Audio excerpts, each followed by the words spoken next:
Like 5 minutes.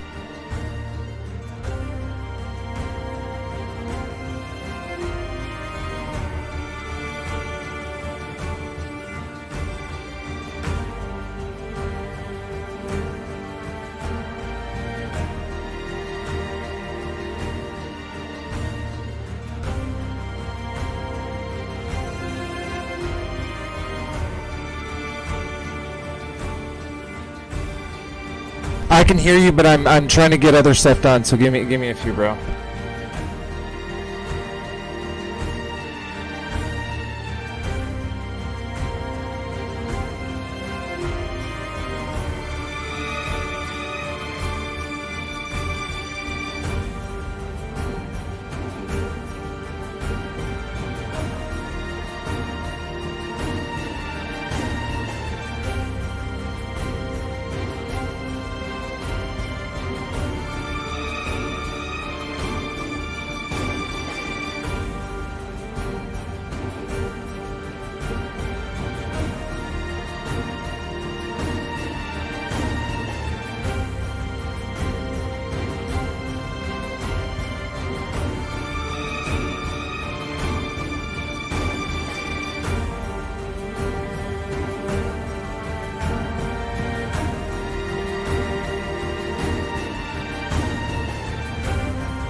We got like 10 seconds.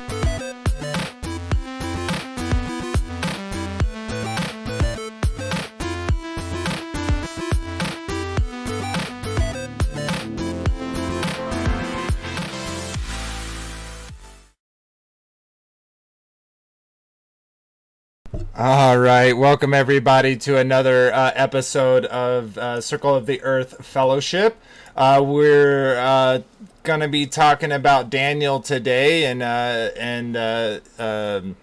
his comrades while in exile in Babylon and how they were tested. So I'm actually really excited about this because I'm a big dreamer myself, and a lot of big events, life-changing things have happened because of dreams in my life. so I can really relate to Daniel in that sense. But anyways, before we get into that, let's go ahead and introduce everyone here. Like always, Frankie B, how you doing, brother? Shalom.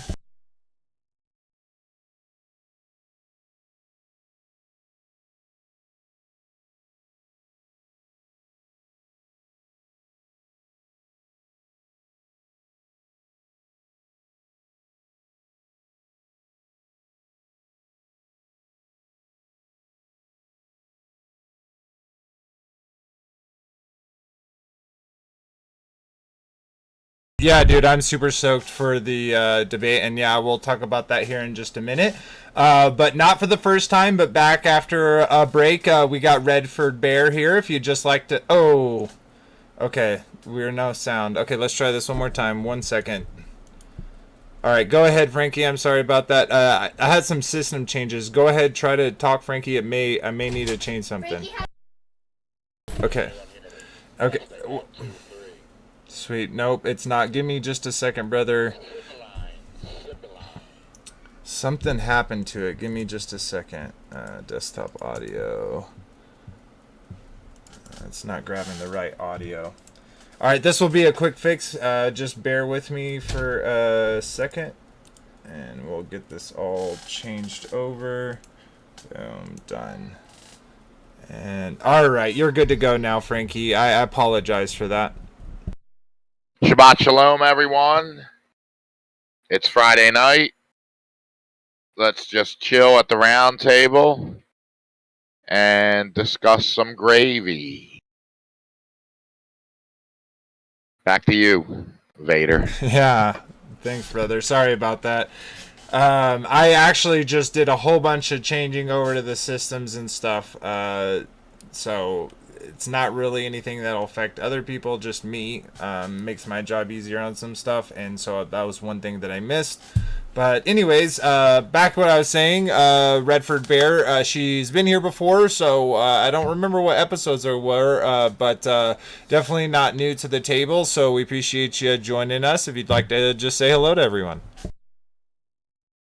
Hello. Hi, everyone. Yes, it's nice to come back now that I know it's on Fridays. I will try to join more often. I am further in the Bible than I was before, but I have not made it to Daniel yet, so I'll just probably listen today. Sweet. Yeah, and there's going to be a lot of reading in this one, so you'll get to hear it from the horse's mouth itself instead of just my interpretation of it. But I definitely have some opinions to share about it because it's very interesting. But sweet. Well, welcome. What we'll be going over today is we'll be reading a handful of chapters out of Daniel. We won't be reading all of Daniel, obviously, because we don't have the time, and I'm going to try to speed read it as fast as possible. But I want to cover a good amount of portions to kind of give a good summary. So, anyways, let's go ahead, and it's not letting me select the right one. So, maybe this one. There we go. All right. Sweet. Okay. Let's pull this last piece up. What's that? Here we go. Boom. So, that is weird that that's happening. Oh my gosh, guys. I'm so sorry. This whole system is being so weird right now. Okay, there we go. Anyways, before we get started about talking about Daniel, I have a few things that I want to share with you guys. As always, we want to shout out Chris and Liz from Take on the World because they allow us to stream on their platform. Also, coming up in early November, there is going to be a Take on the World TV conference. It's going to be a digital conference, and I will be putting together an hour portion to talk about some of the things that we do here at the Roundtable, and share those with the rest of the Take on the World community. So hope y'all are excited about that. Also new is, and reason for the change is we have merch now. So If you want to help me as a creator, if you want to also help some of these Wits It Gets It as well as Big Bear as a creator, I'll kind of show you. We got a sweatshirt. You got a whole bunch of different colors that you can choose from, and we got this one, which is our logo, which also has 7 lines. One of the lines says "Circle of the Earth Fellowship," and then it says it has the Psalms about iron sharpens iron as man sharpens so too a man sharpens another man, and then our little ad bit where we says that requires heat friction removal material. We got a Romans 3:4 tee. We got this Wits It Gets It inspired certified organic 100% non-GMO. And we also have this which was inspired by Wits It. It's kind of bring this up. It says, "I am Adam. I am 99% empty space." So that's pretty funny. We also have this balloon, very sad balloon. He says, "I'm not gravity proof." And then let's see. We also have this inspired by Wits It Gets It. And as he always says, speak and seek truth unequivocally. The weak can find contentment in the consensus of ignorance. Anyways, there's we got the baby the BB gravy tea. Always ladling gravy like Austin does as well. So if you're interested in anything of those, go and check out the go check it out. I'll go ahead and post it in here if anyone's interested. Now, the ones that are inspired by Wits It Gets It or BB, I will give them a portion of the money as basically a thank you for giving me an idea that made money. So you also support Wits It Gets It or Big Bear if you grab those teas. And this is just what I have for now. I have tons of ideas and more will be flowing. We also got that on the mug if you're interested, and as well as stickers. So pretty excited about that. And we have some new things. We have a crew tea, which let me do this. I bet if I about the coffee mug. The coffee mug's hot. So here, let me do a little refresh. I bet this will pull it up for me. Yeah, so we also have this crew tea. It's pretty sweet. Now, both of these on the back has that same Circle of the Earth Fellowship, and then the crew tea, same thing. And then on the back, it has the logo. So check that out if you're interested. I posted that in the chat. So anyways, and I've always we're on Discord, so come check us out there. So anyways, Hey Vader. Yep. You can use the Born Out of Time shirt too. Sweet, yeah, I can throw those. If you want. Yeah, absolutely, and I'll do it the same type of way. If you buy those, they get a portion of that sale. So it's a great way to support multiple people. You can keep all the proceeds. Oh, I appreciate that, brother. Yeah, well, you do a lot for us, so any shirts you sell, you keep the proceeds. Sweet. Well, then I'll just put them as on that baseline. So sweet. All right. And then I'm trying to get this working, guys. I had it working before, but again, I just changed over some stuff. So okay, sweet. And all right. Anyway, so let's go ahead and get started into this. My wife welcomes you back, Redford Bear. So thanks for being here. I don't know if you still watch Owen Benjamin over on BitChute, but dude, that guy's so funny. I can't. He's just so funny. But anyways. Oh well, thanks for the welcome back. That's nice. And yes, I do listen still to Big Bear. Not as frequently as I'd like to, but yes. Yeah, and well, he has some streams that I personally don't find interesting, so I'll skip those. But if he definitely is posting some gravy that's interesting to me, I'll watch it. Yeah, the one he did about the Trinity of like us was interesting, like the body with Trinity because we know how he feels about that. So yeah, Yeah. we don't talk about the other one. Yeah, or at least not in his chat, but Yeah, exactly. anyways, all right, sweet. So yeah, let's get into it because we got quite a bit of reading to do, or I do, I should say. So I'm gonna pull this up for y'all. I really wish this bar would go away, but it won't. And perfect, pull this up. Now we're in Daniel 1, and we're gonna read a few chapters. So I'm gonna start chugging along. Let's go ahead and let's get that set up. Man, I feel like I'm so off track today because I changed so much of my stream and it's not exactly the way I have it, so it's almost another learning curve, but it's way better. But anyways, y'all are now seeing my screen, and let's get, boom, sweet. All right, so it says, in the 3rd year of the reign of Jehoiakim, king of Judah, Nebuchadnezzar, the king of Babylon, came to Jerusalem and besieged it. And the Lord Jehoiakim, king of Judah, into his hand, and along with some of the articles from the temple, these carried off to the temple of his god in Babylonia, and put in the treasure house of his god. Then the king ordered Ashpenazar, chief of his court officials, to bring to the king's service some. I'm gonna get the ooh.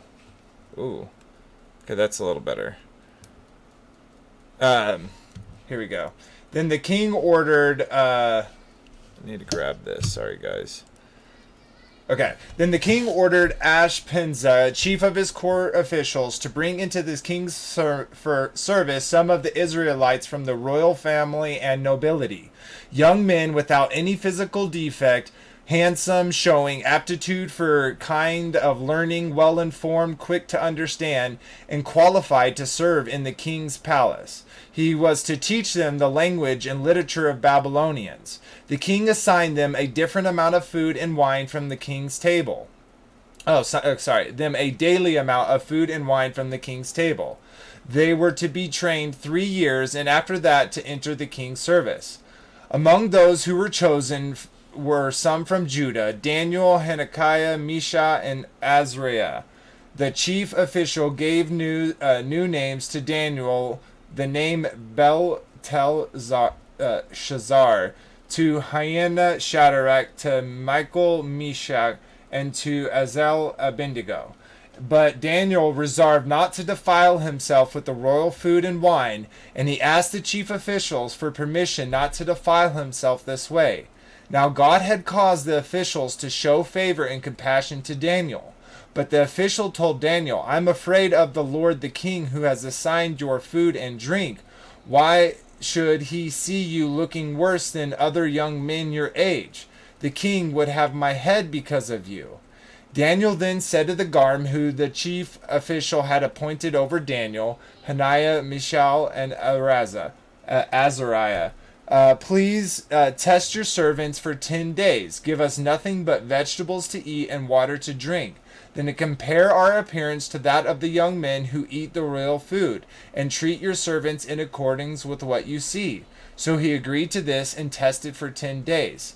At the end of the 10 days, they looked healthier and better nourished than any of the young men who had ate the royal food. So the guard took away their choice food and their wine, and were to drink, and gave them vegetables instead. To these young men God gave knowledge and understanding of all kinds of literature and learning, and Daniel could understand visions and dreams of all kinds.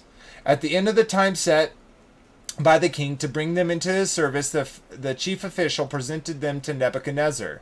The king talked with them and found none equal to Daniel, Hananiah, Mishael, and Azariah, so they entered the king's service. In the matter of wisdom and understanding about what the king answered them, he found them 10 times better than all the magicians and enchanters in his whole kingdom.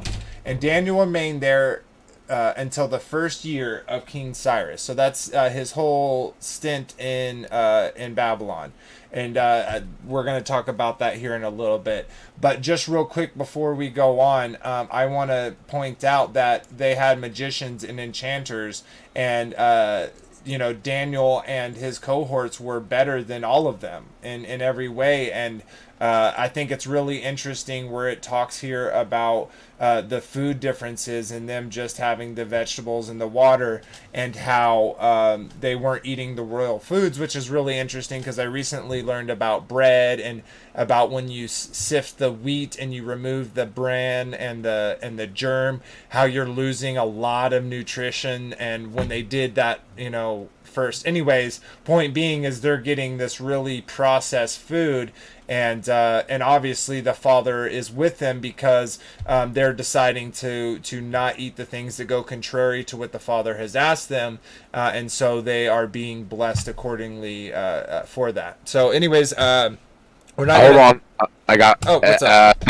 Dave's killer bread. If you can't bake the bread, is just as good, but not. It's a little processed, but not as much as regular bread. I just wanted to throw that out there. Dave's Killer Bread. It's really good. And Vader's right. The bread is the key to a great digestive system. It has good bacteria. It helps you relieve yourself. It's good stuff. I just wanted to throw that out there.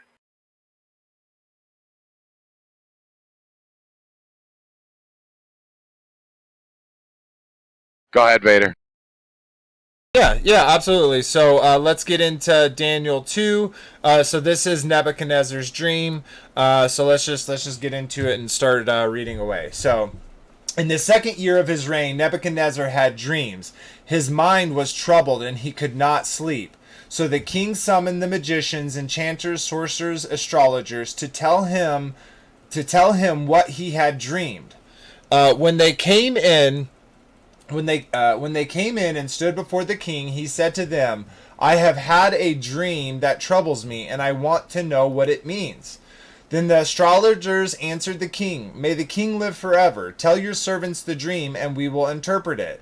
The king replied to the astrologers, This is what I have firmly decided. If you do not tell me what my dream was and interpret it, I will have you cut into pieces, and your houses turned into piles of rubble. But if you tell me the dream and explain it, you will receive from me gifts and rewards and great honor. So tell me the dream and interpret it for me. Once more they replied, "Let the king tell his servant the dream, and we will interpret it." Then the king answered, "I am certain that you are trying to gain time because you realize that this is what I have firmly decided. If you do not tell me the dream, there is only one penalty for you. You have conspired to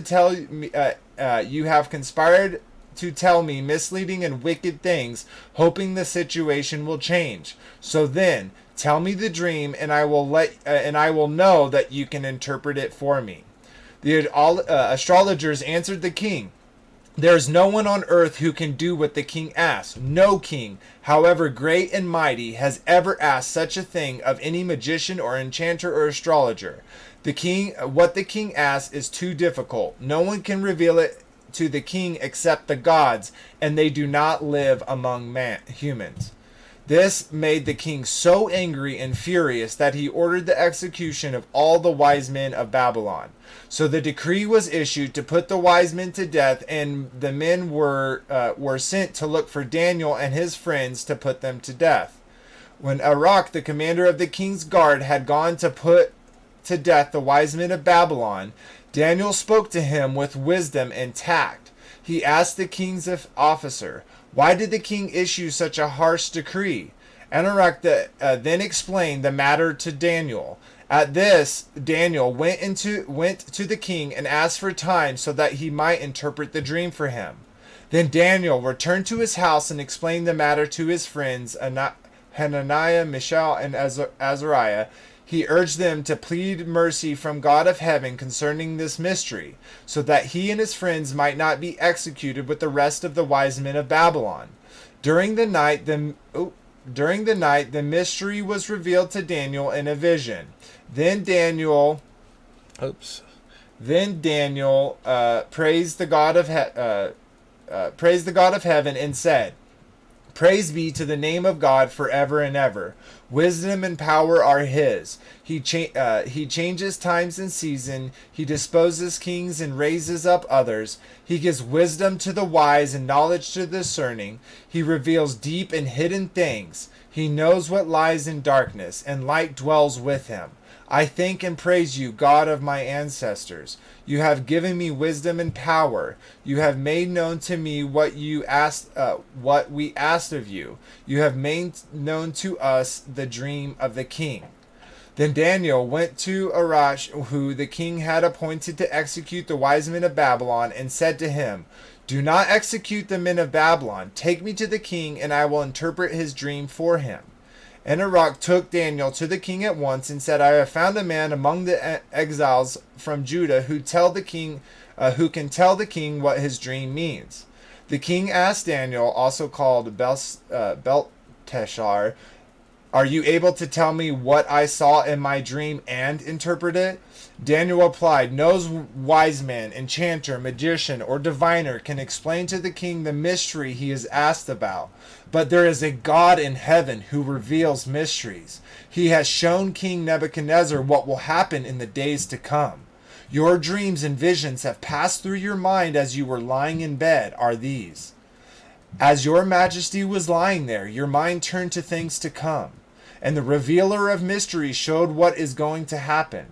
As for me, this mystery has been revealed to me, not because I am greater wisdom than anyone else alive, but so that your majesty may know that the interpretation, and that you may understand what went through your mind. Your majesty looked, and there before him stood a statue, an enormous, dazzling statue, awesome in appearance. The head of the statue was made of pure gold, its chest and arms of silver, its belly and thighs of bronze, its legs of iron, its feet partly of iron and partly of baked clay.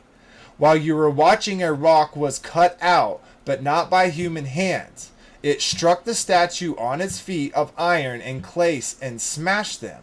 Then the iron, the clay, the bronze, the silver, and the gold were all broken to pieces because the chaff of like the chaff of a threshing floor in the summer. The wind swept them away without leaving a trace, but the rock that struck the statue became a huge mountain and filled the whole earth. This was the dream, and now we will interpret it to the king. Your majesty, you are the king of kings. The God of heavens has given you dominion and power and might and glory. In your hands he has placed all mankind and the beasts of the field and the birds in the air. Wherever they live, he has made you ruler over them all. You are the head of gold. After you, another kingdom will arise inferior to yours. Next, a third kingdom, one of bronze, will rule over the whole earth. Finally, there will be a fourth kingdom, strong as iron, for iron breaks and smashes things. And as iron breaks things to pieces, so will it crush and break all the others. Just as you saw that the feet and toes were partly of iron and clay, and partly of baked clay and partly of iron, so there will be a divided kingdom. Yet it will have some of the strength of iron in it, even as you saw iron mixed with clay. As the toes were partly iron and partly clay, so this kingdom will be partly strong and partly brittle. And as you saw this iron mixed with baked clay, so the people will be a mixture and will not remain united any more than iron mixes with clay. In the time of those kings, the God of heaven will set up a kingdom that will never be destroyed, nor will there be left to another person. It will crush all those kingdoms and bring them all to an end, but it itself will endure forever. This is a meaning of the vision of the rock cut out of a mountain, but not by human hands, a rock that broke the iron, the bronze, the clay, the silver, and the bronze and the gold to pieces. The great God has shown the king what will take place in the future. The dream is true and the interpretation is trustworthy. Then the king Nebuchadnezzar fell prostrate before Daniel and paid him honor, and ordered that an offering and incense be presented to him. The king said to Daniel, "Surely your God is the God of gods, and the Lord of kings, and the revealer of mysteries, for you were able to reveal this mystery." Then the king placed Daniel in a high position and lavished many gifts on him. He made him ruler over the entire province of Babylon and placed him in charge of all its wise men. Moreover, at Daniel's request, the king appointed Shadrach, Meshach, and Abednego administrators over the province of Babylon, while Daniel himself remained at the royal court.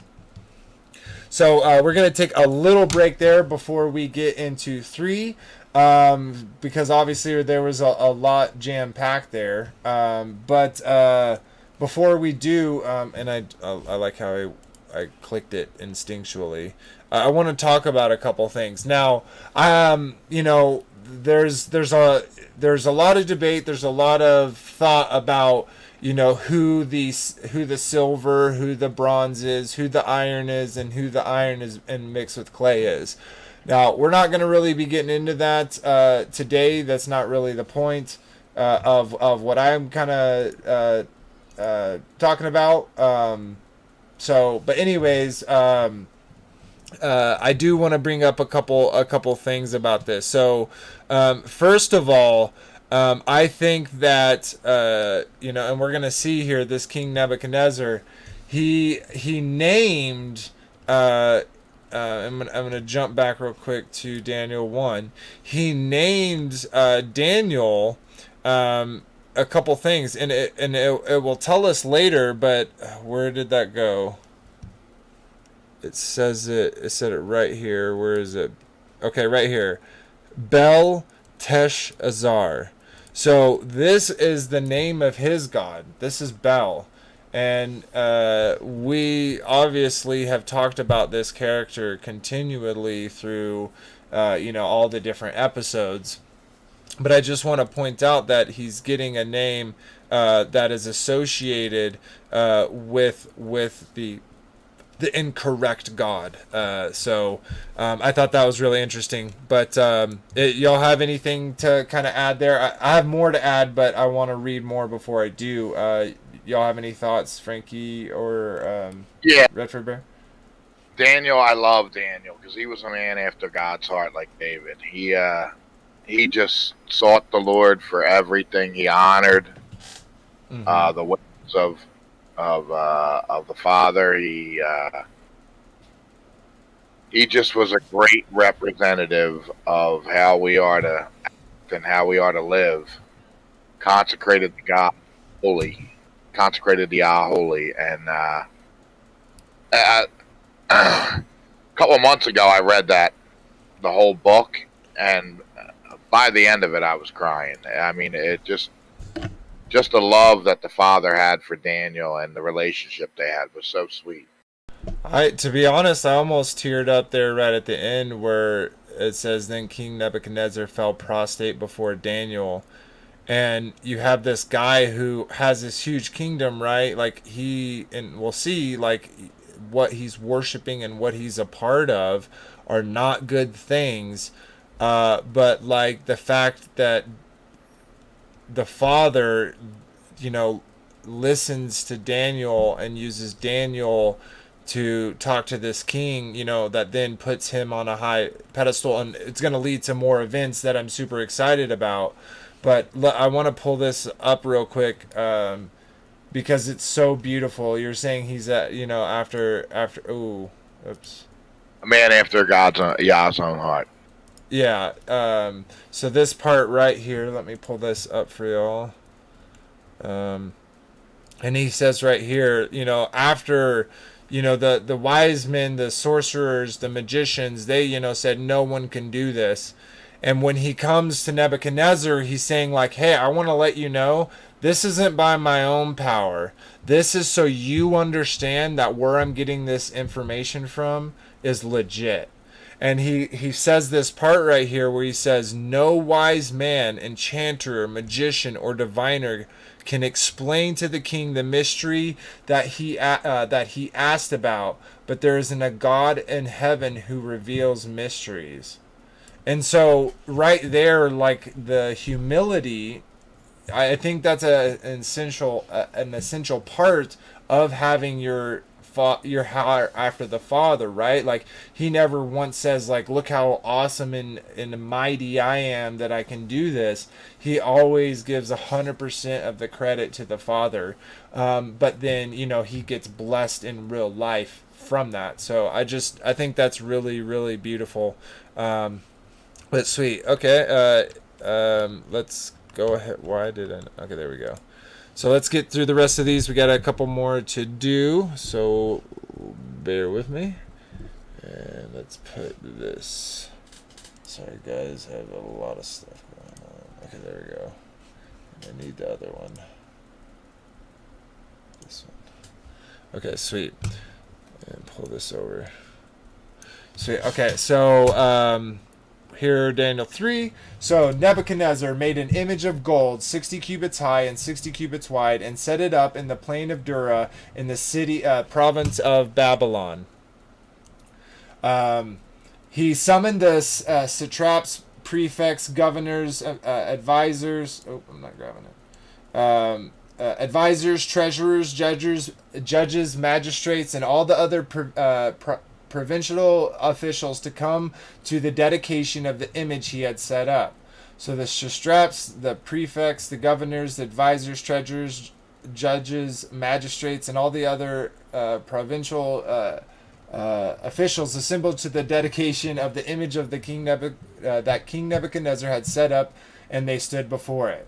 Then the herald loudly proclaimed, nations and peoples of every language, this is what you are commanded to do. As soon as you hear the sound of the horn, flute, zither, lyre, harp, pipe, and all kinds of music, you must fall down and worship the image of gold that King Nebuchadnezzar has set up. Whoever does not fall down and worship will immediately be thrown into a blazing furnace. Therefore, as soon as they heard the sound of the horn, the flute, the zither, lyre, harp, and all kinds of music, all the nations and people of every tongue fell down and worshipped the image of gold that King Nebuchadnezzar had set up. At this time, some astrologers came forward and denounced the Jews. They said to King Nebuchadnezzar, may the king live forever. Your Majesty has issued a decree that everyone who hears the sound of the horn, the flute, the zither, the lyre, the harp, the pipe, and all kinds of music shall fall down and worship the image of gold, and that whoever does not fall down and worship will be thrown into a blazing furnace. But there are some Jews who you have set over the affairs of the province of Babylon, Shadrach, Meshach, and Abednego, who pay no attention to you, your Majesty. They neither serve your gods nor worship the image of gold you have set up. Furious with rage, Nebuchadnezzar summoned Shadrach, Meshach, and Abednego. So these men were brought before the king. And Nebuchadnezzar said to them, is it true, Shadrach, Meshach, and Abednego, that you do not serve my gods or worship the images of gold I have set up? Now when you hear the sound of the horn, flute, zither, lyre, harp, pipe, and all kinds of music, if you are ready to fall down and worship the image I have made, very good. But if you do not worship it, you will be thrown immediately into a blazing furnace. Then what God will be able to rescue from my hand? Shadrach, Meshach, and Abednego replied to him, King Nebuchadnezzar, we do not need to defend ourselves before you in this matter. If we are thrown into the blazing furnace, God we serve is able to deliver us from it, and he will deliver us from your Majesty's hand. But even if he does not, we want you to know, your Majesty, that we will not serve your gods or worship the image of the gold you have set up. Then Nebuchadnezzar was furious with Shadrach, Meshach, and Abednego, and his attitude toward them changed. He ordered the furnace heated 7 times hotter than usual, and he commanded some of the strongest soldiers in his army to tie up Shadrach, Meshach, and Abednego and throw them into the blazing furnace. So these men, wearing their robes, trousers, turban, and other clothes, were bound and thrown into the blazing furnace. The king's command was so urgent and the furnace was so hot that the flames of fire killed the soldiers who took up Shadrach, Meshach, and Abednego. And these 3 men, firmly tied, fell into the blazing furnace. Then King Nebuchadnezzar leapt to his feet in amazement and asked his advisors, "Weren't there 3 men that were tied up and thrown into the fire?" "Certainly, Your Majesty," he said. "Look, I see 4 men walking around in the fire, unbound and unharmed, and the 4th one looks like the sons of God, the sons of gods." Nebuchadnezzar then approaching the opening of the burning furnace and shouted, "Shadrach, Meshach, and Abednego, servants of the Most High God, come out, come here." So Shadrach, Meshach, and Abednego came out of the fire, and the satraps, prefects, governors, and royal advisors crowded around them. They saw that the fire had not harmed their bodies, nor any hair on their heads singed. Their robes were not scorched, and there was no smell of fire on them. Then Nebuchadnezzar said, "Praise be to the God of the Shadrach, Meshach, and Abednego, who has sent his angel and has rescued his servants. They trusted in him and defied the king's command, and were willing to give up their lives rather than serve or worship any god except their own God. Therefore I decree that the people of any nation or tongue who say anything against the God of Shadrach, Meshach, and Abednego be cut into pieces, and their houses be turned into piles of rubble. But no other God, for no other God can save in this way." Then the king promoted Shadrach, Meshach, and Abednego in the province of Babylon. So very beautiful again, but let's keep going because I want to keep this gravy train rolling. So now we're on Daniel 4. This is Nebuchadnezzar's dream of a tree. So King Nebuchadnezzar, to the nations and people of every language who live in all the earth, may you prosper greatly. It is my pleasure to tell you about the miraculous signs and wonders that the Most High God has performed for me. How great are his signs, how mighty is his wonders. His kingdom is an eternal kingdom. His dominion endures from generation to generation. I, Nebuchadnezzar, was at home in my palace, contented and prosperous. I had a dream that made me afraid. As I was lying in bed, the images and visions that passed through my mind terrified me. So I commanded that all the wise men of Babylon be brought before me to interpret the dream for me. When the magicians, enchanters, astrologers, and diviners came, I told them the dream, but they could not interpret it for me. Finally, Daniel came into my presence, and I told him the dream. He is called Belteshazzar, after the name of my God and the spirit of the holy gods in him.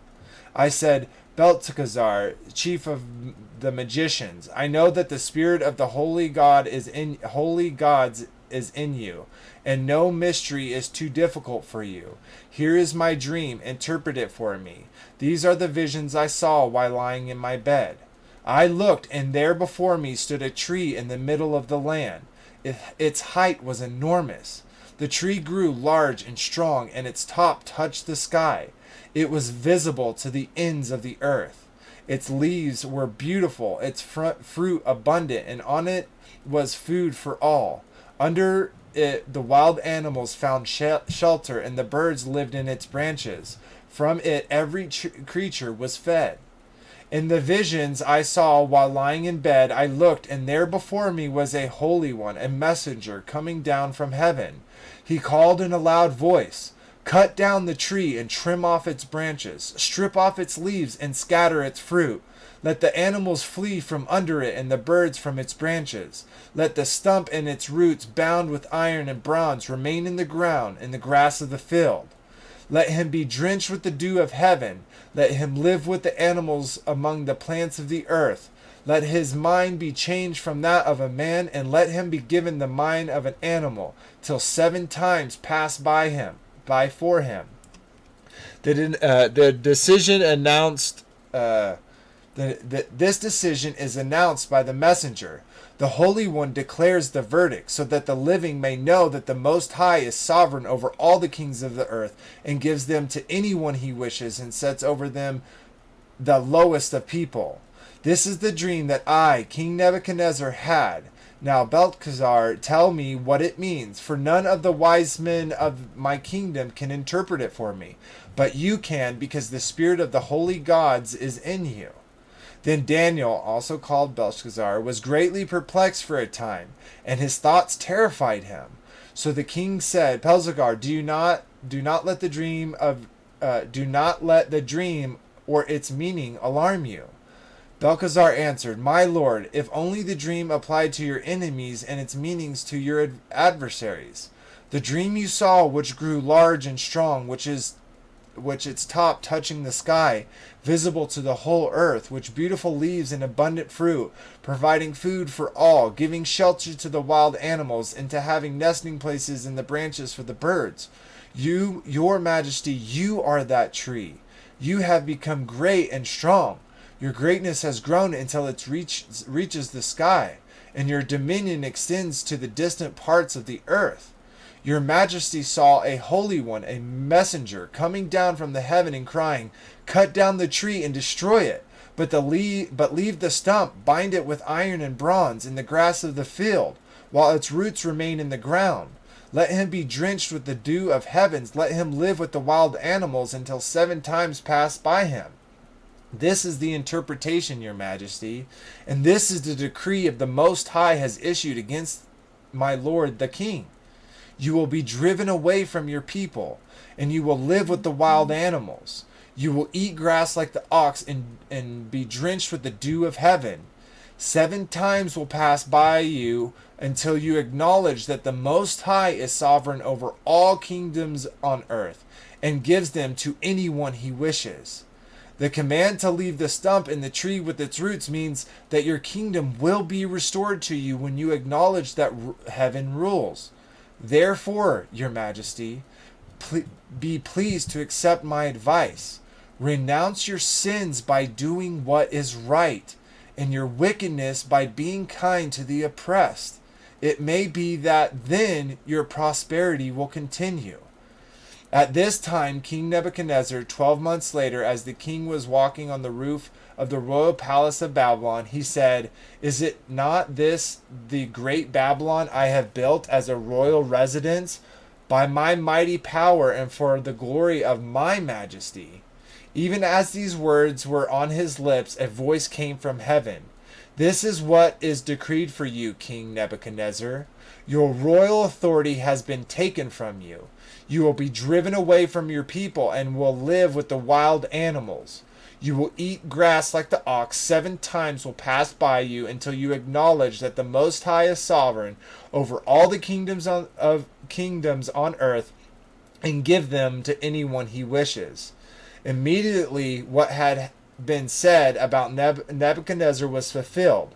He was driven away from the people and ate grass like an ox. His body was drenched with the dew of heaven until his hair grew like the feathers of an eagle and his nails were like the claws of a bird. At the end of that time, I, Nebuchadnezzar, raised my eyes toward heaven, and my sanity was restored. Then I praised the Most High. I honored and glorified him who lives forever. His dominion is an eternal dominion. His kingdom endures from generation to generation. All the people of the earth are regarded as nothing. He does as he pleases with the power of heaven and the peoples of the earth. No one can hold back his hand or say to him, What have you done? At that time that my sanity was restored, my honor and splendor were returned to me for the glory of my kingdom. My advisors and nobles sought me out, and I was restored to my throne and became even greater than before. Now I, Nebuchadnezzar, praise and exalt and glorify the King of heaven, because everything he does is right and all his ways are just, and those who walk in pride he is able to humble. So we're going to take a break right there before we keep going, because I know I'm reading a lot of scripture today, but it's super duper important. But let's take a little break. Anything on the tip of your mind there, Frankie? Yeah. First off, with the fire, this is what I don't know. This is what I believe. You can take it or leave it. But God, Yah is a consuming fire. And when they were thrown in the fire, he turned them in the fire because we're created in his image.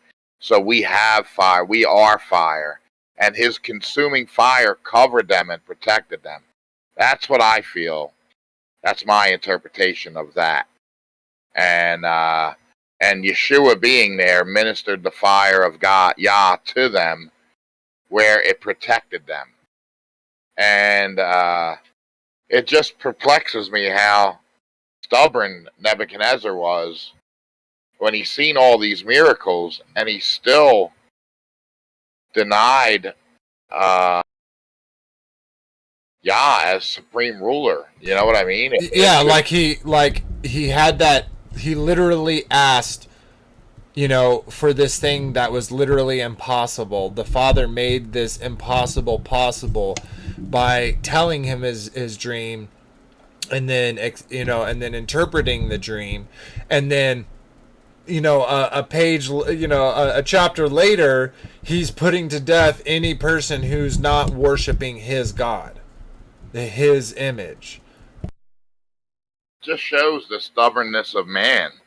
Mm-hmm. And the same thing happened with the Israelites when they crossed the Red Sea, and when Moses went to the mountain, they still rebelled against Yah even after he delivered them out of Egypt. It's just, I mean, we see miracles every day. I mean, just having life and being able to prosper with this wicked administration in office, and we're all blessed and we're all doing good, and people still just deny the existence of a loving Father. It perplexes me. You know what I mean?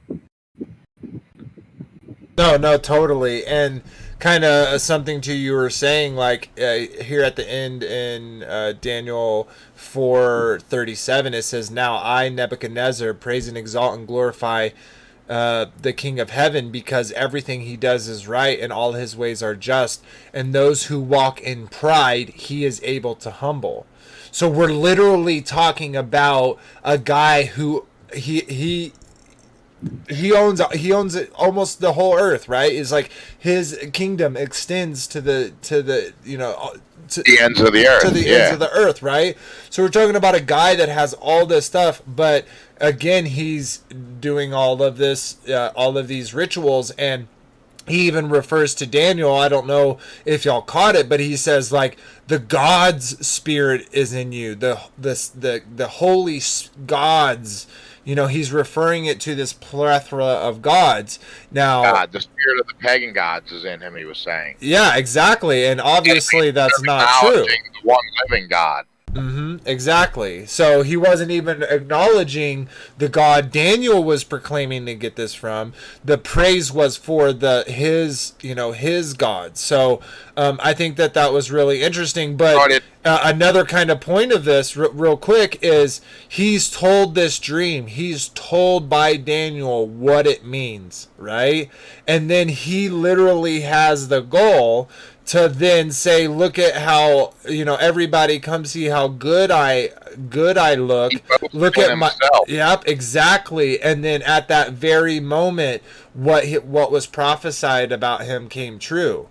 But what I do love is, we're getting this information, and then I just think about Nebuchadnezzar being like, you have to let me write a chapter in that book to give my testimony, how I was completely against, like the God, and he completely changed me. I need to put that in your book. You know what I mean? And it's so cool that we have this testimony from Nebuchadnezzar of what he went through.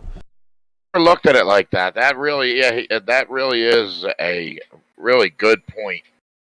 How he was so convicted and so transformed that he asked Daniel to write about him and give his testimony of how great the Father truly is. Now, that is an awesome point. I never realized that.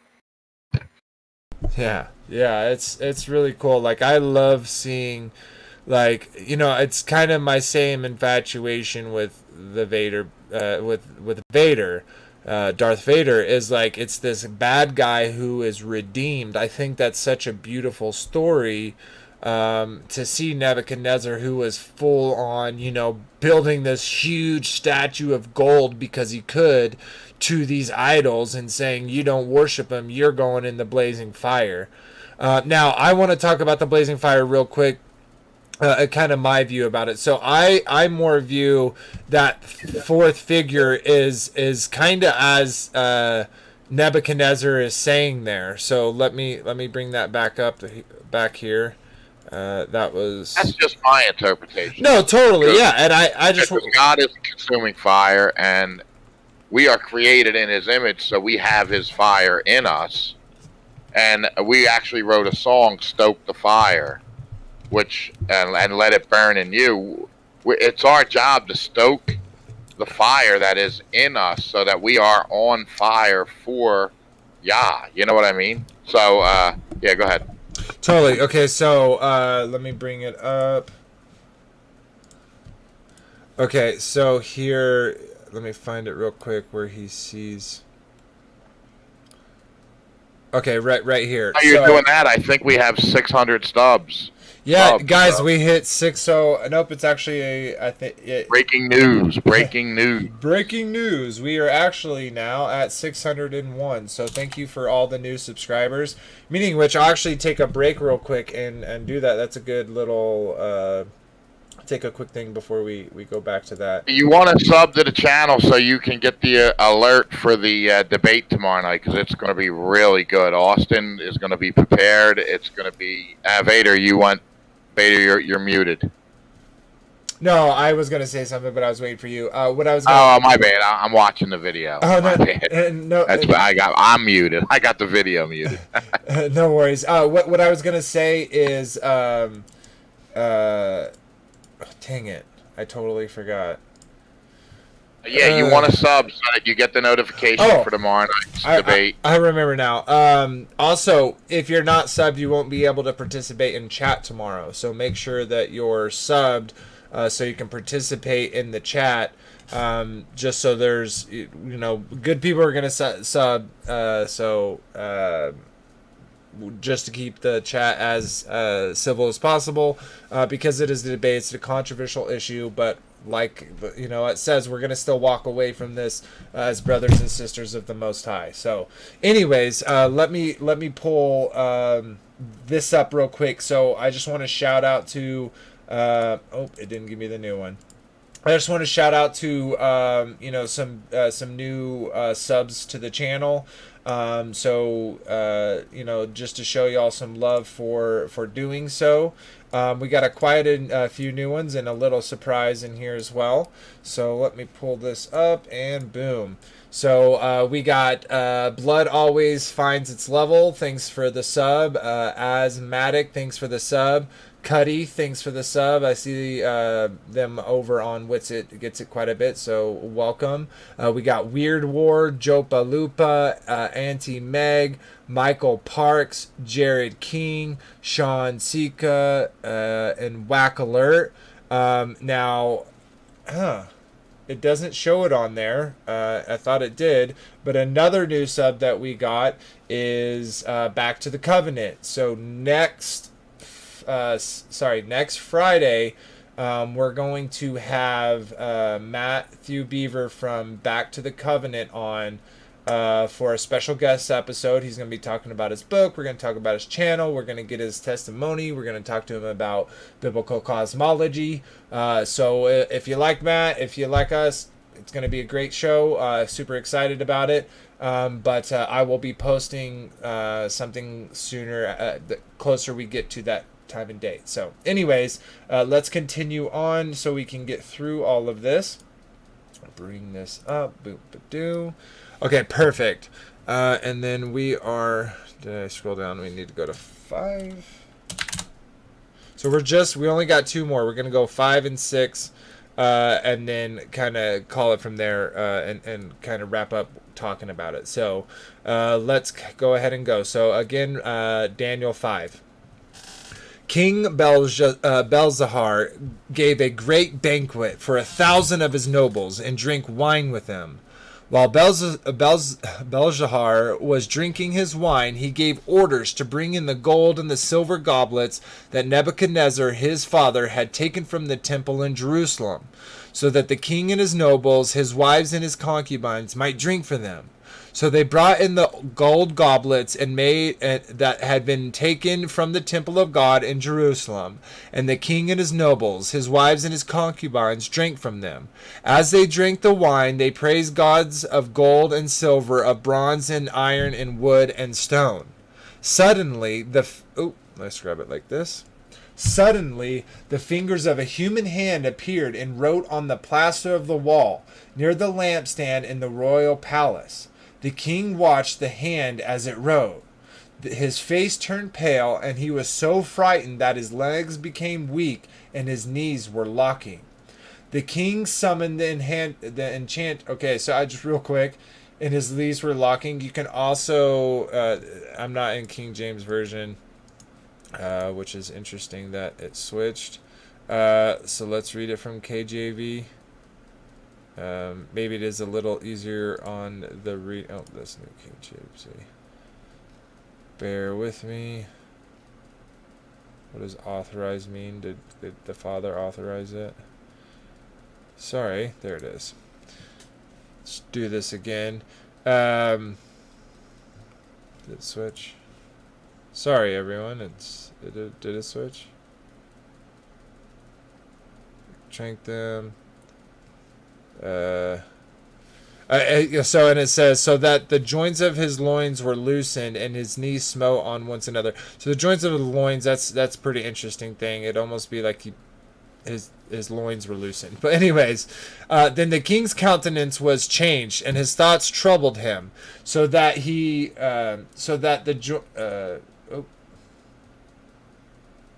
sorry guys. I did right. Okay. Then the king cried aloud to the king to bring in the astrologers, the Chaldeans, and the soothsayers. And the king spake and said to the wise men of Babylon, whoever shall read this writing and show me the interpretation thereof shall be clothed with scarlet and shall and have a chain of gold about his neck, and he shall be third ruler in the kingdom. Then came in all the king's wise men, but they could not read the writing, nor make known to the king the interpretation thereof. Then was King Belshazzar greatly troubled, and his countenance was changed in him, and his lords were astonished. Now the queen, by reason of the word of the king and his lords, came to the banquet house, and the queen spake and said, O king, live forever. Let not thy thoughts trouble thee, nor thy countenance be changed. There is a man in thy kingdom in whom is the spirit of the holy gods, and in the days of thy father light and understanding and wisdom, like the wisdom of the gods was found in him, whom the king Nebuchadnezzar thy father, thy king, I say thy father, made master of the magicians, astrologers, Chaldeans, and soothsayers. Lost my, where'd it go? Sorry, everyone.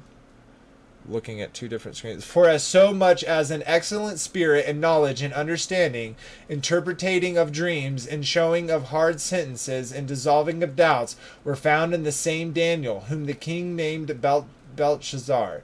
And now let Daniel be called, and he will show the interpretation.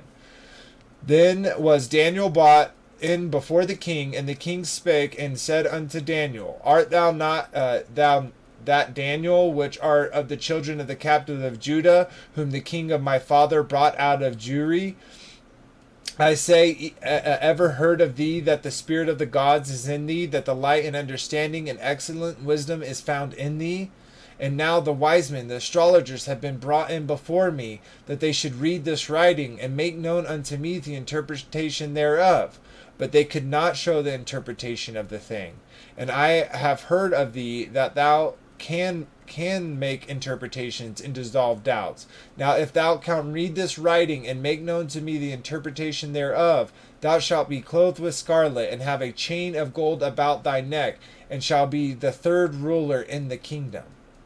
Then Daniel answered him and said before the king, Let thy gifts be to thyself, and give thy rewards to another.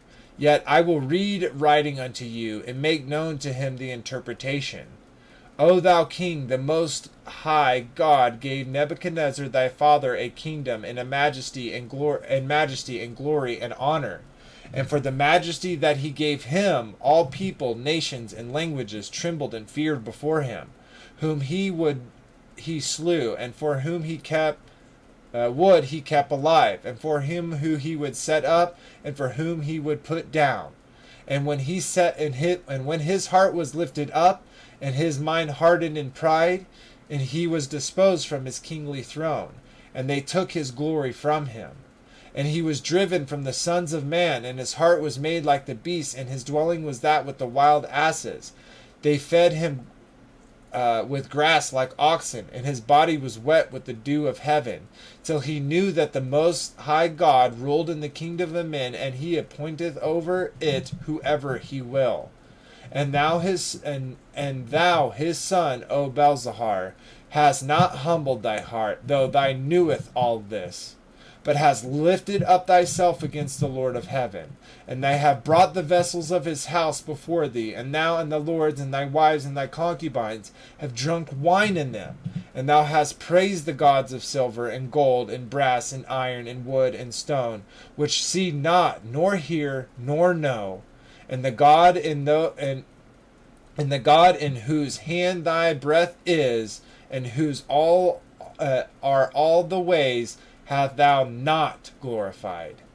Then was the part of the hand sent from him, and his writing was written.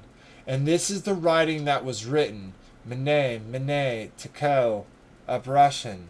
The interpretation of this thing: Mene, God hath numbered thy kingdom, and finished it. Tekel, thou art weighed in the balances, and art found wanting. Peres, thy kingdom is divided and given to Medes and Persians. Then commanded Belzahar, and clothed Daniel with scarlet, and put a chain about his neck, and made a proclamation concerning him, that he should be third ruler in kingdom. In that night was Belzahar the king of the Chaldeans slain, and Darius the Median took the kingdom, being about 62 years old. Whew. Okay, so we're gonna read 6, but not quite yet. I want to take a quick second again and talk a little bit about 5 before we get to 6. So one thing that I want to point out real quick. So this part with Daniel talking to him about his payment for this is very interesting. So let me pull that up. And then when he tells him, and sorry guys, Majesty given the people feared. Dang it, where's that at? Dang it, sorry. Give me just a second. But anyways, what I'm talking about is where he basically is telling Belzahar,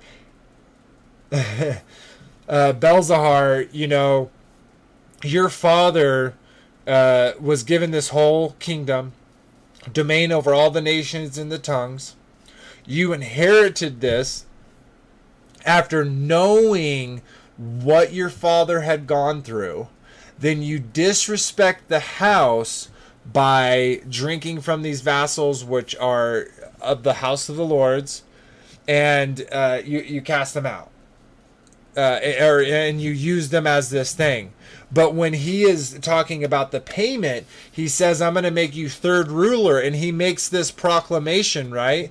He makes this proclamation that he's going to be a third ruler of the kingdom. But that very night, in that night, was Belzahar, the king of the Chaldeans, slain. So he was giving up a kingdom that was never his. It was now Darius, which is, we'll get into Darius and Cyrus. But, that we see that same kind of heart that we saw originally from Nebuchadnezzar. Now, I personally think this has to do with the commandments. Now, one of the commandments is thou shalt not make yourself any graven image of anything in heaven, nor anything on the earth, nor anything in the ocean, and pray to them, right?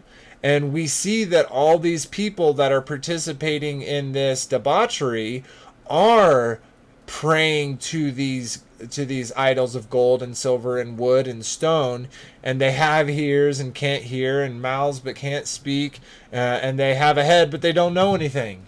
And so I just love that contrast there. And then they also defiled the instruments of Yah too, didn't they? Yeah, totally, by using them in the way they did. But and I think that's where we get the term "read the writing on the wall." Right? Yep. That's where that saying comes from. But yeah. It's funny. I read that and I was like, "Oh yeah, that's where that comes from." So, what I yeah, but so real quick. So what I think, and I'm gonna, because I touched on this for a little bit when we were talking back with Meshach and all of them. Their names are so hard. Anyways, with those three, when they were tossed in the furnace, you gave your interpretation of that fourth being. Now, I think that fourth being is actually the presence of the Lord. And we see that presence of the Lord many different times in Scripture. In my belief, like I think that was the fire by night, in the cloud of smoke during the day. I think that was the burning bush. I think it's here the being in there. I think it's also the hand that appears and writes this on the wall. And I think, and the one reason why I want to I personally connect these is because we obviously. Back there and I'm gonna paraphrase it so y'all don't have to wait on me finding it, but Nebuchadnezzar straight up says that when he's looking in the fire, the appearance is as a son of God, right? And taking those sons of gods back, like we know those are the watchers, the angels, and so that appearance to me, I believe why another reason why it says no man has seen God. I don't think they were seeing God. I think they were seeing the presence of the Lord. And then the last bit is the defilement of the instruments of the temple of God. Well, very specifically, people would die when those things would happen pertaining to the Holy of Holies and the instruments thereof. We've seen people get struck by lightning. We've seen people, die in various ways with disrespect due to certain things with those instruments or the temple itself. So the point being is, I think the kind of the judging hand that is doing that personally is the presence of the Lord. So, which my guess would be Michael, but there's no definitive, I don't know if you can definitively say that. There's not much to back it up. I'll just say it like that. Maybe I'm wrong. I'd love to be proven wrong about that. But anyways, so even when the guy grabbed the cart, he grabbed the ark, he died. When David put the ark of the covenant on the cart and went back to Israel, and it fell, and one of the servants grabbed the Ark of the Covenant, he instantly died. So them utensils were super holy. Oh yeah. And I think that same spirit, right? That same presence is the one who is doing that. And I'm excited to talk about in the New Testament too, because I think we still see this presence of the Lord. And that's kind of important because I think it's this character that's kind of been there. It's a part of the system. And I don't think it's the Son of Man. I don't think that it's God. But anyways, we'll get into that another time. But anyways, let's read this last chapter, and then we can kind of wrap up from there. Now, and then we'll cover Daniel again. Not like the next episode, not the next stream, but the next episode we'll cover Daniel again. But that I want to bring it to us, to what we deal with. So I want to talk a lot about dreams and visions and things like that. So I hope y'all are excited to talk about that too. But we also got a lot of gravy coming up. Another thing is we will be, me and my wife, I believe next Sunday, this is tentative, but next Sunday, me and my wife are going to be on the Way Covenant, the Way Remnant, for how we kind of came to Taurus. So if y'all are interested in seeing us there, look on Take on the World or the Way Remnant channel to get information about that. So anyways, let's go ahead and read Daniel 6, and then we'll go from there. So let me pull that up for everyone. Hey Vader, I'm gonna have to duck out. I gotta get up at 5:30 tomorrow morning. Oh, no worries, brother. Shabbat shalom. If you want to go ahead and say your goodbyes. Can I say my goodbyes real quick? Yeah, absolutely. All right, everyone. Be blessed. Shabbat shalom. Looking forward to seeing everybody in the chat tomorrow. It's going to be epic. Witzik Gets It is a legend, and Nick is totally prepared. He has all the scriptures. It's going to be a real fun and good debate. So looking forward to seeing everyone. Continue to dig deep and enjoy the rest of the stream. And I'll see you tomorrow night. Shabbat shalom. Shabbat shalom, brother. Thanks for being here. And yep, I'm excited for it tomorrow. I'll see you over there. Same time, 9 to 11 p.m. Eastern Standard Time for the debate. So anyways, all right, Frankie B, have a great night. But let's go ahead and get on reading. So this will be the last chapter we're reading tonight, and then we're just going to get into some topic. We may end it a little short. We may go a little long. Okay, let's just get into it. So, grab my handle. So this is Daniel 6. It pleased Darius to set over the kingdoms and 120 princes, which should be over the whole kingdom. And over these 3 presidents, of whom Daniel was first, and the princes might give accounts unto them, and the king should have no damage. Then this Daniel was preferred above the presidents and princes, because an excellent spirit was in him, and the king thought to set him over the whole realm. Then the presidents and princes sought to find occasion against Daniel concerning the kingdom, but they could not find no occasion nor fault. For as so much as he was faithful, neither was there any error or fault found in him. Then said these men, We shall not find any occasion against this Daniel, except we find it against him concerning the law of his God. Then these presidents and princes assembled together to the king, and said thus unto him, King Darius, live forever. All the presidents of the kingdom, the governors and the princes, the counselors and the captains, have consulted together to establish a royal statute, and to make a firm decree that whoever shall ask a petition of any god or man for 30 days, save of thee, O king, he shall be cast into the den of lions. Now, O king, establish the decree and sign the writing that is not changed, according to the law of the Medes and Persians, which altereth not. Wherefore King Darius signed the writings and the decree. Now when Daniel knew that the writing was signed, he went into his house, and his windows being open in his chamber toward Jerusalem, he kneeled upon his knees 3 times a day, and prayed and gave thanks before God, as he did aforetime. Then these men assembled, and found Daniel praying and making supplication before his God. Then they came near, and spoke before the king concerning the king's decree.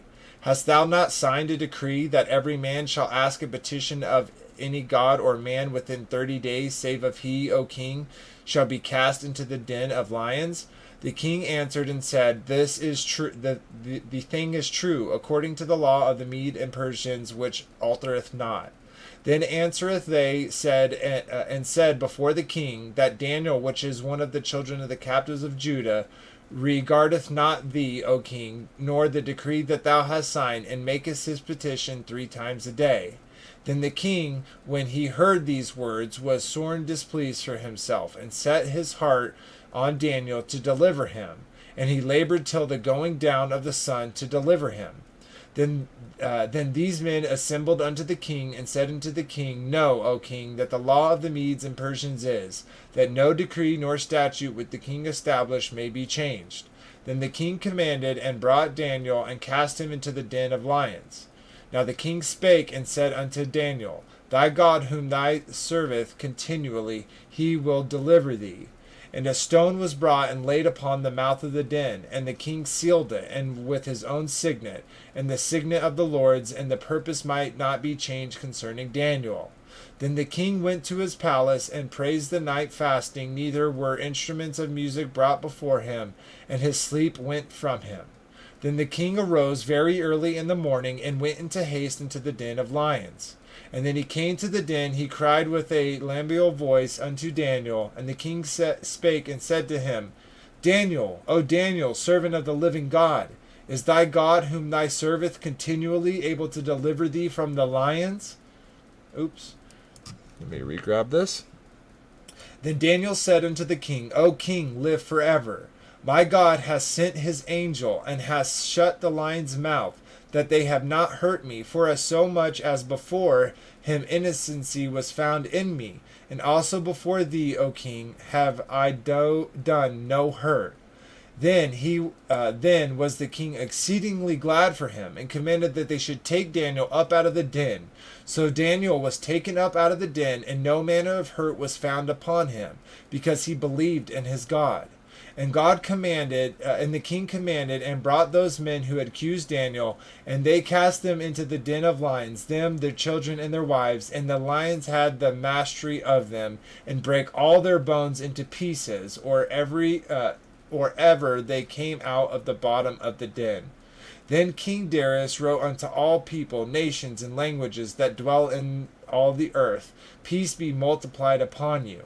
I make a decree that in every dominion of my kingdom men tremble and fear before the God of Daniel, for he is the living God and steadfast forever, and his kingdom that which is not shall not be destroyed, and his dominion shall be even unto the end. He delivereth and rescueth, and he worketh signs and wonders in heaven and in earth, who hath delivered Daniel from the power of the lions. So this Daniel prospered in the reign of Darius and the reign of Cyrus the Persian. Sweet. So really powerful stuff there. Obviously, being thrown to lions, and I love how just instantly, once he hears of this decree, he knows what's happening. He starts making supplication. He starts taking extra time out of the day to supplicate, to get on his knees and ask for intercession, and Frankie was just saying a little bit ago, he was talking about it being, maybe God's fire, but then I just shortly was explaining how, I thought it was the presence of the Lord. So what's interesting about that is it says right here, when this happens, Daniel, his exact words is, my God has sent his angel and has shut the lion's mouth, that they have not hurt me, for as so much as before him, which is the angel, the angel, his angel, the angel of the Lord, innocence was found in him. Now, was found in me, or in Daniel. And also before thee, O king, I have done no hurt. So he makes this statement right here. Obviously, he follows it up with saying, I never did anything to you anyways, right? But this angel of God's, he shut the mouths lions, because when he looked at me, he found innocency was in me, that I was made righteous by not made righteous, but he was found innocent in his behavior, meaning he was doing the correct things. And we even see before that these men are consistently conspiring to find fault in Daniel, and they literally can't find anything. The only way they can get around it is by making the king make this decree.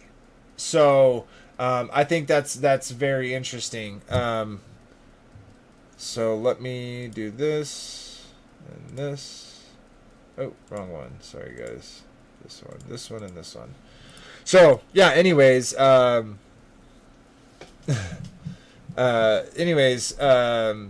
it's super crazy. But let me pull that up. I got a little sidetracked there because.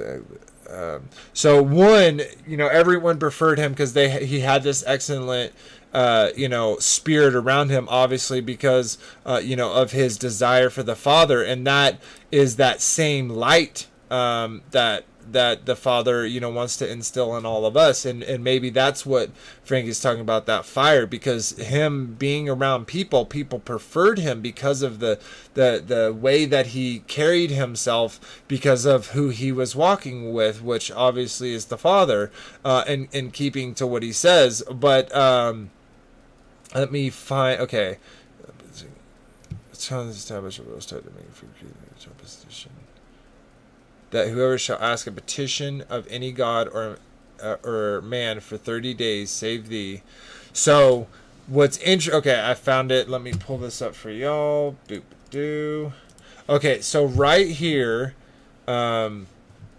we see what their scheme is. Okay. So all the presidents of the kingdom, the governors and the princes, the counselors and the captains have consulted together to establish a royal statute and to make a firm decree that whoever shall ask a petition of any god or any man for 30 days, save of thee, O king, he shall be cast in the den of lions. So what's interesting about this is, now, we can talk about Darius and Cyrus another time, and about maybe what their beliefs are. But what's something that's kind of interesting to me is it's almost like they are atheistic. So what I mean by that is, because obviously they're not, maybe agnostic, because they do realize. But what my point is that they say, like, they all come together and know that if they ask Darius, hey, just make a statute that for the next 30 days, no one can ask anything of another man or a god, and that's, they just have to come to you and ask. But we see, as soon as that happens, right? Now, as soon as Daniel knew that the writing was signed, he started doing it. So as soon as it was, he had no fear in his heart. He knew that if you were to ask for supplication, you were to ask anything of anyone other than the king first, that you would be thrown to a den of lions. Now, obviously, it doesn't tell us about anyone who if this happened to anyone else. Was there other people that were thrown to lions other than what we'll get to in a second? I think that's really interesting that they made this really bizarre, weird law, knowing who Daniel was, knowing that he prayed daily, to kind of use it against him. And obviously it bites him in the butt, because as we were just talking about, their children, their wives, themselves, their wives, their children were all thrown to lion. And it says that every single one of their bones was broken when they came out of the bottom of that den. And now obviously that, like, no one, I would hope, would wish that upon their worst enemy. However, what I think is interesting about it is the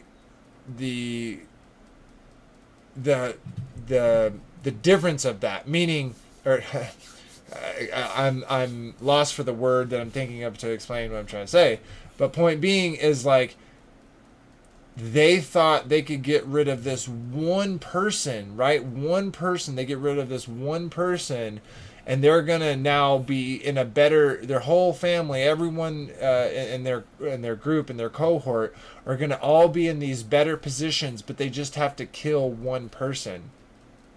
And I do think it's very honorable of Darius to do this, because if it was not for the supplication, for the prayer, if it was not for the Father sending his angel to shut the lines of the mouths because of the behavior that Daniel had exhibited, then this man who had done nothing wrong would have been slain, would have been killed. And the king even, knowing Daniel in the situation, because of the way that the Medes and the Persians have their laws and their statutes, he couldn't go back on it. And so as he's throwing Daniel into it, he says, surely your God's is gonna protect you. And of course, surely he does, as we read. So I think it's very honorable of Darius to basically punish those who would have gained and profited from the death of Daniel, for if their conspiracy would have succeeded. So anyways, let's get this up. Boom. Sweet. Okay, well, that is actually all we're gonna read. I say that as we didn't just read 6 chapters, pretty long chapters. Now, we're going to, again, talk more about Daniel in the next episode, which will be 33, which is interesting that I'm talking about dreams on 33. That was not intentional, but that is the next part. And then after that will be a procession, and then we'll be getting into the minor prophets, which we will be covering a few minor prophets per episode. We're going to kind of buzz through them real quick so that we can get to Yeshua and John the Baptist, and then Yeshua, and then the disciples, and so on. So anyways, sweet. Just want to show a couple things for those. Oh, go ahead, Redford. No, I was just gonna say, I enjoyed that actually, especially with when he threw them in with the lions. Like the stories in the Bible are so good. So yeah, I really enjoyed that. Thanks for doing this. Yeah, no, my pleasure, and I'm glad you enjoyed it. Yeah, Daniel is so beautiful, like all the things that happen, and the episode is named Tested. Like, can you see how these men were tested? And yeah, I know, that's like even throughout all of this, and then just to see the good parts and the bad parts of like human nature and everything. Mm-hmm. It's all there. All the stories I really do. I am enjoying it, even there are some things that are hard to read in the book, but yeah, it's a good book overall so far. I like it. Yeah. So yeah. So yeah, there's more to come, and I want to talk more about dreams and the visions aspect. Now, I haven't had any I've had many dreams, never any open eye visions. But that's a very, very interesting aspect of it. Now, we got to 7. We read all the way through 6, so we would be on 7. And there's a lot more things that happen. But one thing I kind of wanted to point out, and I know you just joined us, but we had previously one of the other quote-unquote major prophets is Ezekiel. Now, Ezekiel had made a prophecy that is directly tied to these events right here. So with this change from Nebuchadnezzar to his son, and then his son being slain, and Darius taking it, and this deals with Cyrus the Great as well. Because of this transitioning, what Ezekiel had prophesied in part is coming true in this part. So Ezekiel was like, hey, we're not going to be in this exile forever. Eventually, we're going to go back to our place and get to rebuild the temple. And we'll see. Oh, and we'll see that coming up. Just knocked down my camera. Let me fix that. So yeah, anyways, because we have some new people that have joined, I just kind of wanted to do a little more shout outs real quick. I thank you all so much for being here. I just want to say thanks to Country Dad, to Tess C. I see Country Fun. I see, let's see here. We got Glade 10. My beautiful wife, the Mrs. Vader. Frankie B was in here chatting as well. Maybe still chatting on trying to fall asleep. We got Wendy Moore here. Thank you so much all for being here. For those that haven't seen, we have a new merch store up. So, obviously this doesn't cost me anything up front. If y'all like the designs, if y'all like and want to support the channel, support the Discord as it grows, it's a cool way that you get something out of it, and you also also help me and other content creators. So I'm gonna pull this up real quick. So I'm gonna go ahead and share the link in chat as well. So give that to everyone. And I also see JJ Hemp Creek Bear over on Taking the World, as well as Ruth Lloyd Anderson. Thank y'all for being here and with us over there on Taking the World. Anyways, this is the new merch shop. There's a few things we got to choose from. There's a hoodie. Now on the other side of the hoodie, you got the logo, and we also have our saying there, which is as iron sharpens iron, so man sharpens another. Obviously that's Proverbs 27, and I had said Psalms earlier, silly me. But we add our little part on that, which is that requires heat, friction, and the removal of material, and that's what this table is about. Us sharing our puzzle pieces, right or wrong, we're looking at them, we're still walking away from that sharing as brothers and sisters. That's the type of community that we want to create here. So if that sounds good, make sure to like, subscribe, all that jazz. And of course, if you want some kind of cool stuff, some cool merch, check these out. We got the motto crew, we got that logo on the front, we got this Romans 3:4, let Jehovah be true but every man a liar in the background.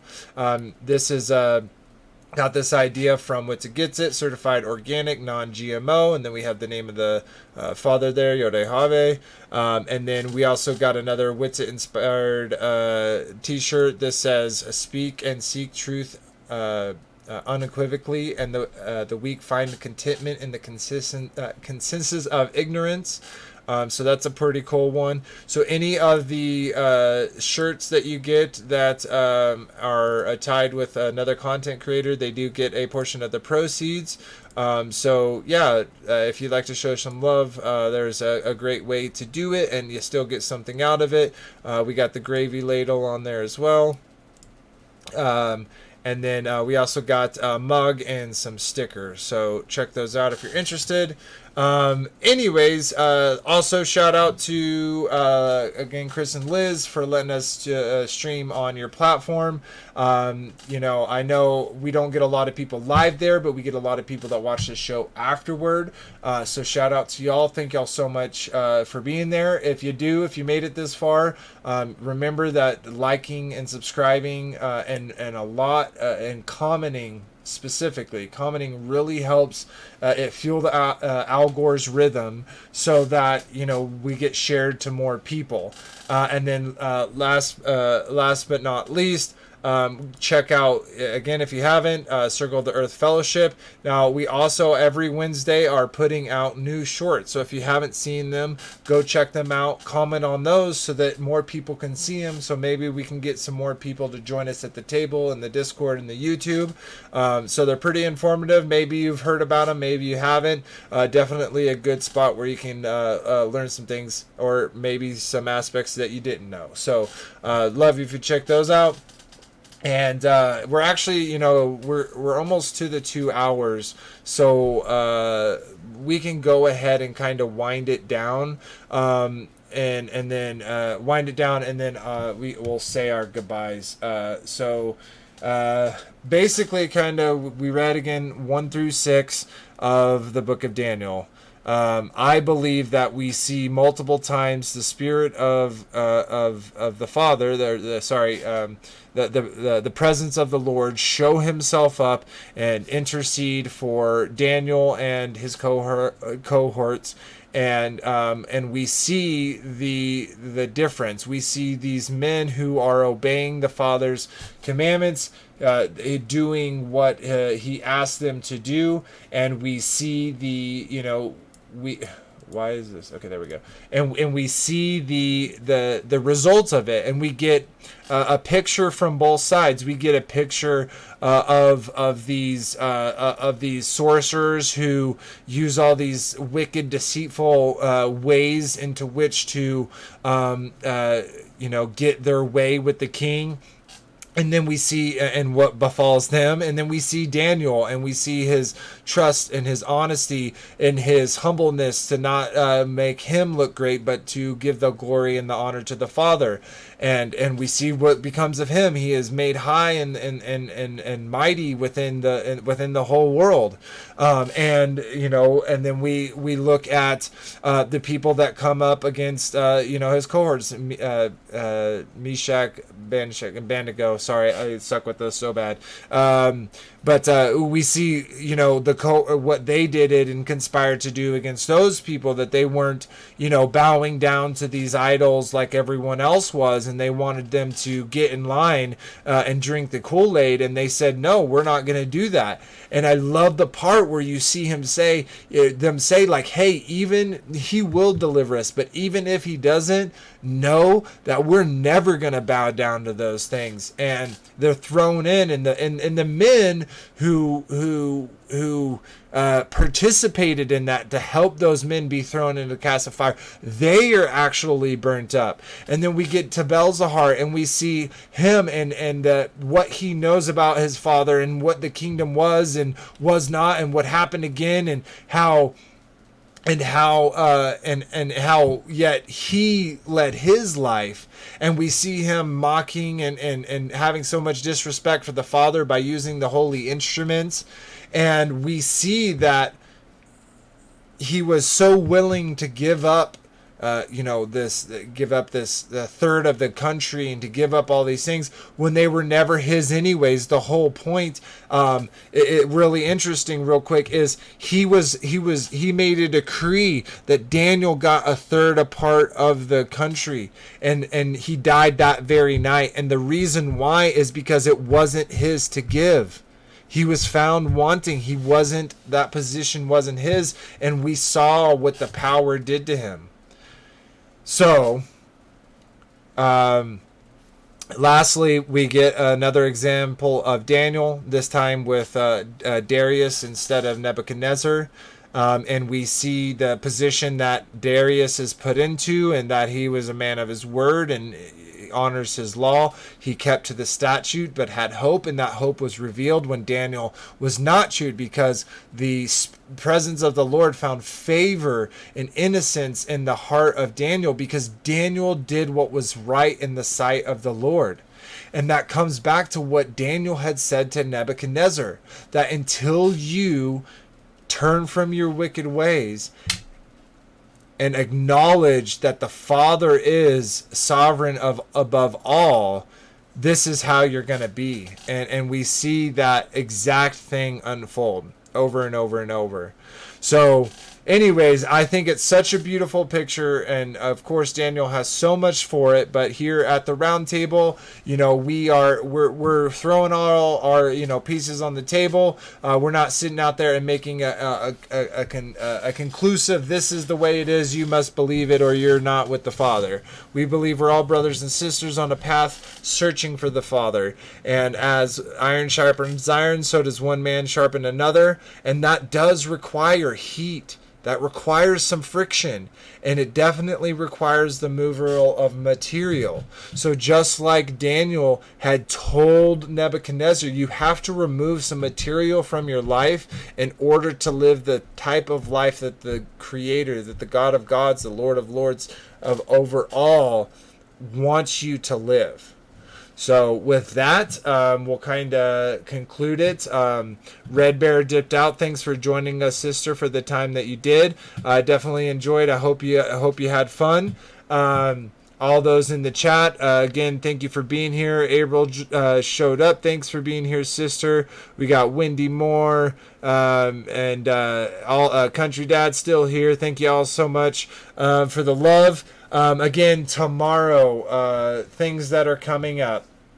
We have Wits It Gets It tomorrow, debating Nick Infinity, Infinity to the Split here on, it won't be the round table, it'll just be me and Nick, me, Watts, Austin, and Nick.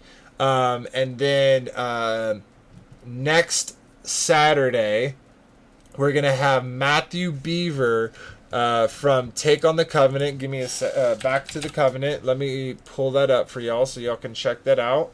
Now, I think we're also working on with maybe me getting him on there, but that isn't, nothing's fully through. But if you haven't checked out Matt, go check out Matt. He's on Back to the Covenant.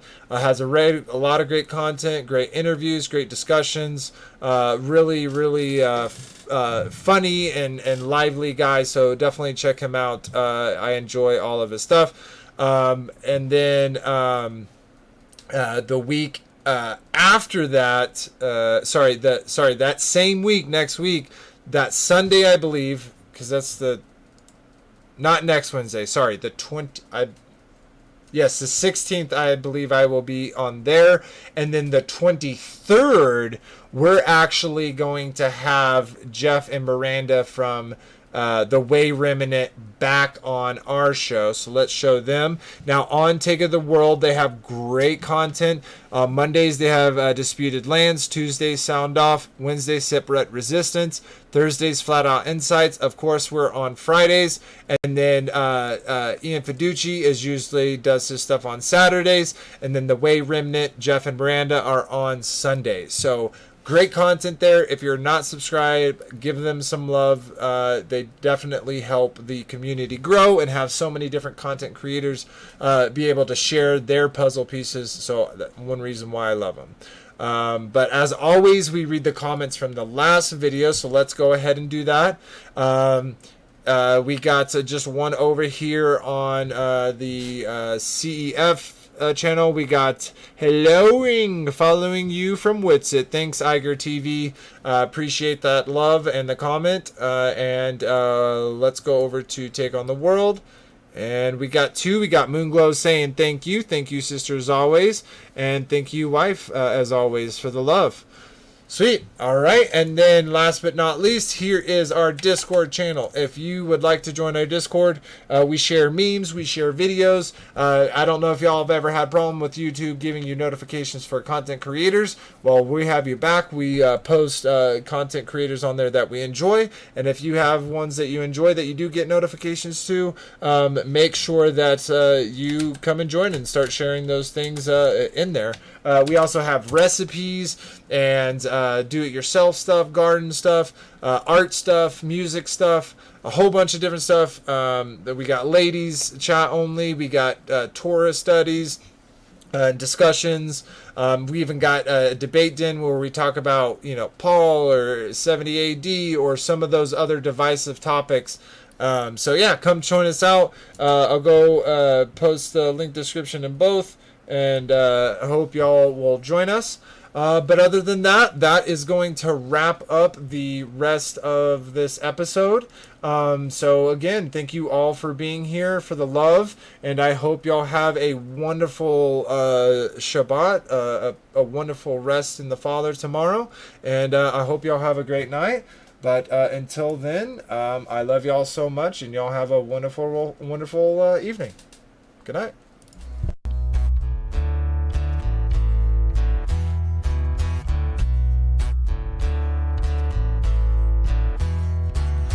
It's your glory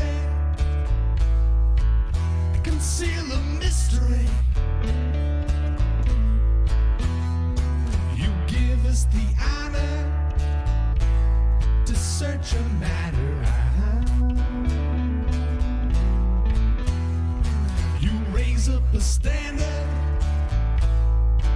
to beat back our enemy.